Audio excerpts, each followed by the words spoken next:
online profiles, and I was in charge of what was being posted on their social media. Facebook, Twitter, blogs, their website, you name it, I got it. Now that I think about it, whose idea was that? Why would you let a 15-year-old represent your store? Is that a good move? Did they even think about that? Is that what Wendy's is doing? Why is their Twitter always straight up roasting people's souls? Actually, I didn't even get an interview. They just kind of asked if I wanted to work there. But a job's a job. Your girl got her first job.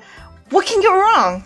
Right? So I handled her sales online, and I eventually became an expert on Yu-Gi-Oh!, Pokemon, and Magic the Gathering cards, with their rarity and prices. Pretty much figuring out if your Blue Eyes White Dragon can pay for your college tuition. You know, I didn't even handle customers, which is oddly enough really ironic given what this video is about. The comic book store didn't really have an office space or much of a space to begin with, so they sat me at a random counter where the customers would usually ask me questions about comics, if there's new releases, why did Thanos have to do that, where things could be found, and I didn't really know the answers because, well, they didn't really teach me a thing. I got a job. Get to work. Hey, can I pay at the register real quick? Well, see, I can't. Excuse me? What do you mean? Don't you work here? Well, yeah, but, they never taught me how to do that, or even touch the register. Can you just do it? I'm in a rush. You're the only one here. Well, see, I don't even think I'm allowed to touch your money. I'm sorry.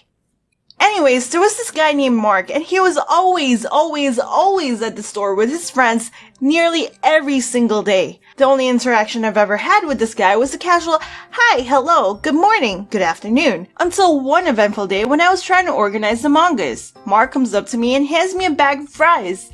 And I'm not gonna lie, I was actually legit really happy because who doesn't like some free fries, right? I didn't ask for fries, but it just magically appeared. It was glorious. Is this for me? Yeah. Aw, thank you. That's really nice of you. And without saying a word, he smirks and just walks away. Weird, but it sounds like a rom-com waiting to happen, right? Prince Charming just comes to save the day and brings some good old fries. So I put away the fries for later because no one wants grease stains on their comics and mangas. But see, here's the thing. Mark comes back with his posse right behind him. I thought legit I was gonna get mugged at my job. Oh hey, thanks for the... Give me your number. Wait, what? Your phone number? This guy says it as if he's robbing a bank, and I don't know why some people think that's completely okay, but I'm pretty sure shoving your phone to someone's face won't get you their number, and being really assertive about it just makes you look like a complete tool. I don't give out my number, I'm sorry. But I gave you fries. You good right now? You can still take them back. Nah, girl, just let me get your number. And this goes on for a while. Like, bruh, I don't got unlimited like that. It's gonna cost me money to ignore your damn texts. This guy just doesn't understand rejection, grabs my phone that was on the table and just calls his number. He chuckles, hands me back my phone like what just even happened? And then this complete abomination of an excuse of a human being winks at me, then proceeds to tell me, "You're welcome." And if you think that's bad, it gets much, much worse. Since his friends were cheering him on how he miraculously got my number like it was some sort of trophy of some sort, his ego goes off the charts. And the fact that his friends thought that it was hilarious, Mark musters up the confidence, the sheer audacity to try to lean in for a kiss. Yeah, that's right. He leaned in for a kiss, a damn stranger, a customer. Excuse me, but who are you? That ain't cool. Nuh-uh, not happening. Get out of here with that garbage non-existent swag of yours. I saw all of this in slow motion like my life depended on it. And with my cat-like reflexes, I pushed him back. Be gone with your crusty lips. No, thank you, my guy. Nah. And he gets upset at me. Y'all understand? He gets mad at me. This grown man throws a tantrum. I hiss a fit because I said nah. My boss notices this whole commotion and Mark, being a little baby, complains on how I was being rude and disrespectful after he kindly gave me french fries. I explained my side of the story, but here's the thing. His posse was there, and they backed him up since he could have gotten in so much trouble.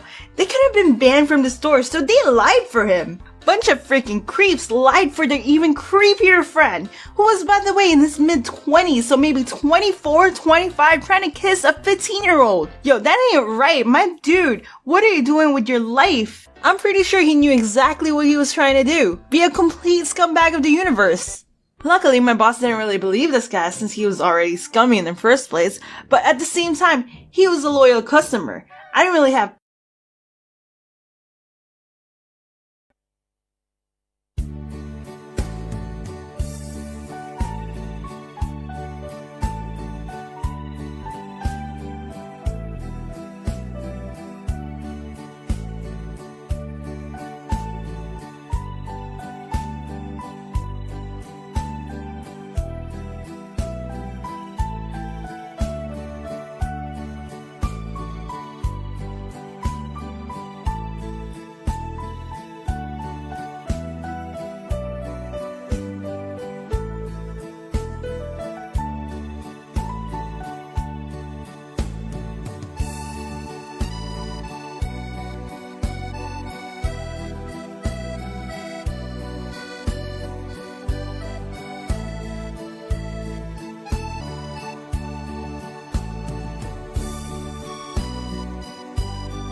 proof of what happened because his posse was there, and the store didn't have cameras other than the ones pointed directly at the cashier.